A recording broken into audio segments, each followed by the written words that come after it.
Let's talk about Rell. It's funny to already be revisiting a champion that we've previously covered on her release, but Rell is a special case. Her overall weirdness and competitive viability issues have left her as the least popular modern release by a significant margin. So, although she eventually became a reasonably good solo queue initiator enjoyed by about 6 people, it's pretty clear why she became a midscope candidate. As usual, I got together with my community to test the new Rell, learning everything we could about how she's changed pre-release. Since this is a midscope update rather than a full relaunch, in this video we'll be going over her abilities, combos, purpose to playstyle, draft conditions, and runes and itemization relative to the old Rell.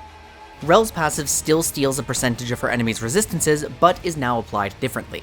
When striking an enemy with an attack or ability, Rell will steal a small percentage of their durability, now stacking up to 5 times. This means that Rell's combos will organically and instantly start stacking her passive, rather than forcing her to auto-attack each enemy post-engage. The stolen resistances persist for 5 seconds per target, refreshing on subsequent damage, but Rell must now maintain those stacks on each target, rather than refreshing on everyone at once. While Rell's auto-attacks no longer deal magic damage on hit, and she can no longer steal resistances from lane minions, the passive that remains is more consistent. Rell's Q now stuns, but comes with the drawback of a longer cast time and longer cooldown. The damage is more consistent in skirmishes, as there is no longer damage fall off on secondary targets, which also augments her pushing potential. While the range is reduced, Rell will now lunge forwards to compensate, but this doesn't count as a mobility spell. Q no longer heals Rell or her allies, but it still breaks shields before applying any of its other effects. So, effectively, Q is a weaker poke tool with less defensive utility, but in exchange, it's far more potent in direct combat. This is another AoE stun in Rell's kit. Rell's mounted W is functionally unchanged, but it's received enough numbers nerfs that it will feel different. The dash range, spell radius, and slide to distance have all been shrunken. This is a far smaller ability, but it's because Rell has become less reliant on it. While dismounted, Rell now applies a slow to herself rather than setting a new base movement speed and soft cap. This means she can, with the help of buffs and slow resistance, move significantly faster while dismounted. On top of her bonus resistances, dismounted Rell passively gains attack range and attack speed, which she can actually use because her base attack speed and ratio have been changed to that of a normal champion. Her dismounted W is mostly unchanged, except that the movement speed it grants decays rapidly and does not scale with ranks. Rell's new E empowers herself and a targeted ally with ramping movement speed over 3 seconds, doubled when moving either towards each other or towards an enemy champion. Self-casting E, or casting without a target, automatically targets the closest allied champion in range if one exists. Targeting an ally out of range will cause Rell to run into range before casting. Fortunately, the range is extremely long. Additionally, Rell's next auto attack or Q will explode for % max HP magic damage in an area. E, not W, is now the source of Rell's passive mounted movement speed, which has become a level scaling flat movement speed buff rather than a percentage buff, capping at level 13. Finally, Rell's ultimate is, down to the exact numbers, completely unchanged. Do note that throughout the rest of the kit, you can assume that every number, damage, CC duration, shield value, etc., has been marginally nerfed, but since this doesn't make a strategic difference, I will leave those changes to your ability to read the patch notes. The previous incarnation of Rell had some pretty extreme problems, most caused by a lack of options. Rell could not be blind picked in any coordinated play, as she was generally obligated to open with her extremely interruptible W, leaving her practically useless against counterpicks like Janna, Alistar, Thresh, and especially Gragas. If she managed to bypass that losing interaction by skirmishing around to dismounted W, or by finding a flash WR from Fog, which was impossible to react to in perfect conditions, she was almost always expected to die. Rell was both the highest commitment and lowest damage initiator in the game, which is a damning combo, because if an initiator outputs no meaningful damage, they actually pressure their own teammates. In Rell's case, the declaration of "help me immediately or I will die" was even more extreme because she couldn't even kite anything out post-engage. She was outclassed in her own wombo niche by a Mumu. But despite all of those problems, Rell actually was very strong in solo queue. She was just also unsatisfying. Her most consistent way in was to link her old E to a diver, allowing them to initiate and play follow-up. The way she bypassed the damage requirements for initiators was in unique utilization of enchanter itemization. Since her defensive steroid was a massive shield and her sustained output was healing, Mikhail's when it had 50 MR gave her tools that didn't require her to deal damage. Her E shared resistances with a carry, which was very strong but very hard to perceive, and all of these strengths took time to come online. The properties of her passive and weaker laning than her peers turned her into almost a scaling pick. So we had a conditional champion who was awkward to pilot, whose most consistent plays required team coordination even though she was best suited to solo queue, who despite all that could shine, but because most of her strengths were invisible and unorthodox, she just never found a player base. She suffered from both severe gameplay issues and satisfaction issues. Between her new E, the removal of her enchanter elements and her invisible power, and a revamped Q that simply stuns, the new Rell has options. This champion is fast. She's able to get herself and a carry into your face very easily and pressure you into making a move before even declaring her committal spells. She's able to open with Q to set up her own W. She's more threatening from bushes, having the option to empower dismounted W with more speed, or just fish with invisible Qs. Her traditional ult engages require her to be a bit closer, but they're less predictable because, again, that speed both makes it easier to goad the enemy into spending a tool and to get into range from a blind spot. If a close enough enemy cannot react to flash WR, they're likely to spend their buttons on getting far, far away from you. But before we dive deeper into Rell's purpose, we should touch on some new ability usage principles. W is still extremely punishable on whiff, and landing from dismounted state with push control is still generally easier, no changes on that spell. Q must be perceived for the CC tool that it is, it can't be used wastefully for poke.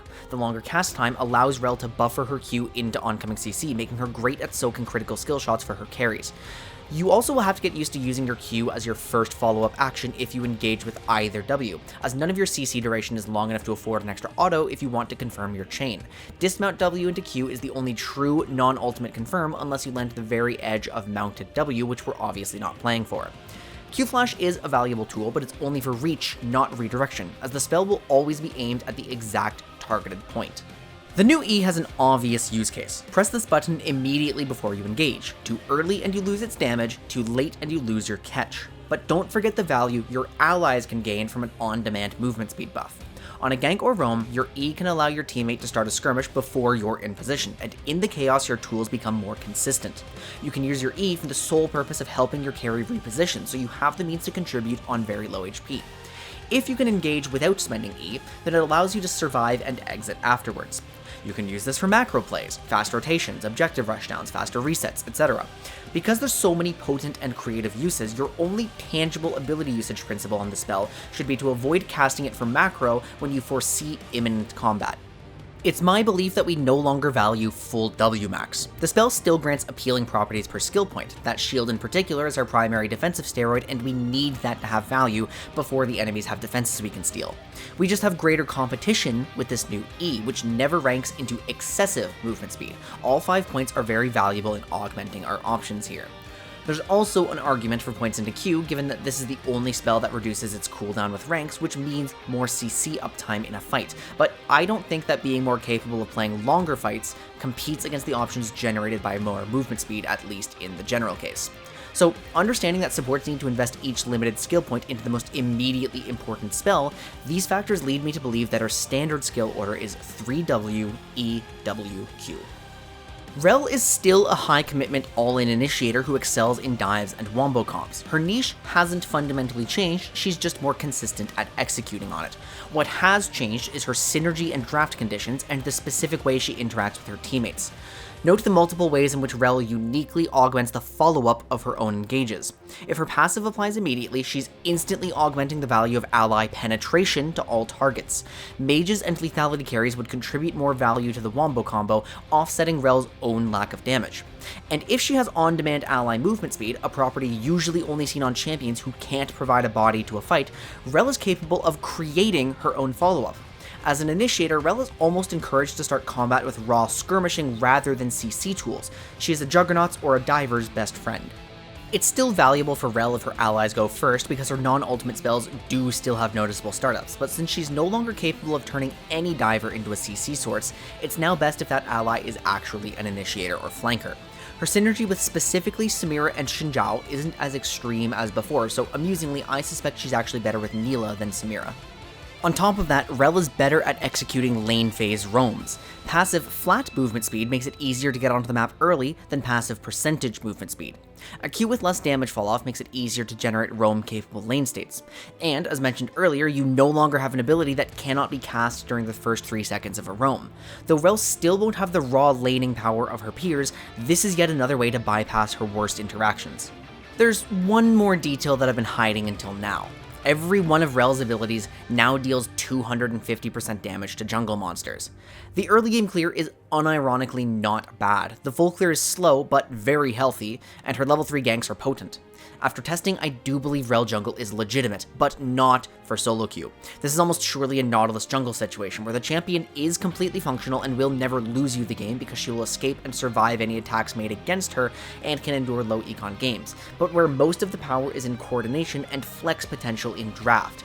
Her strengths rely on trusting your teammates and on filling a specific role in your team comp. Junglers with slow mid-game clears always struggle to keep up with the pace of solo queue. She's easily a 40% win rate jungler on ranked ladders who should be viewed as legitimate in amateur. We have a potential flex pick initiator with strong synergy points across the map who fills a strong niche, and who has multiple in-game options within her kit which she can use to handle some of her previously hardest matchups. Rell is objectively easier to draft. I can't yet say whether that means she can be fully blind picked, and I do suspect that she can never be the generic support initiator over Nautilus, but she should see more play. You won't have to make any major changes to your runes and itemization to play the new Rell. For non-Rell players, the core differences between her itemization and the average tank supports is that Even Shroud has unusual value with her passive, and that Zeke's damage actually can become relevant since Rell deals so little. Jungle Rell will no doubt need a Sunfire Aegis Rush, which, given her committal playstyle, will actually get champion combat value on top of augmenting her clear.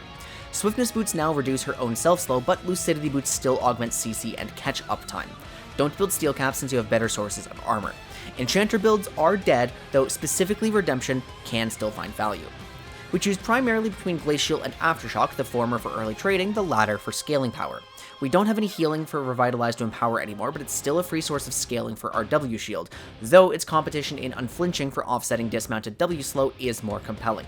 You're pretty much always in both Resolve and Inspiration, but do consider a Precision page for clear speed if you're jungling. So that's the Rell Midscope update. Though I am a bit sad that the pseudo-enchanter niche that eventually made me fall in love with the champion is gone, the champion we're left with is far less clunky, still provides unique utility to her allies, and is much more consistent. There's a legitimate chance that this version releases weaker than her original counterpart, but the direction is something that a lot of players should enjoy, which is great for the long-term health of the champion. Thank you so much to my patrons, Sonic X5040, Mel7401, Hailfire, Thomas Siemens, and Mario Sacramento. Your support makes these videos possible.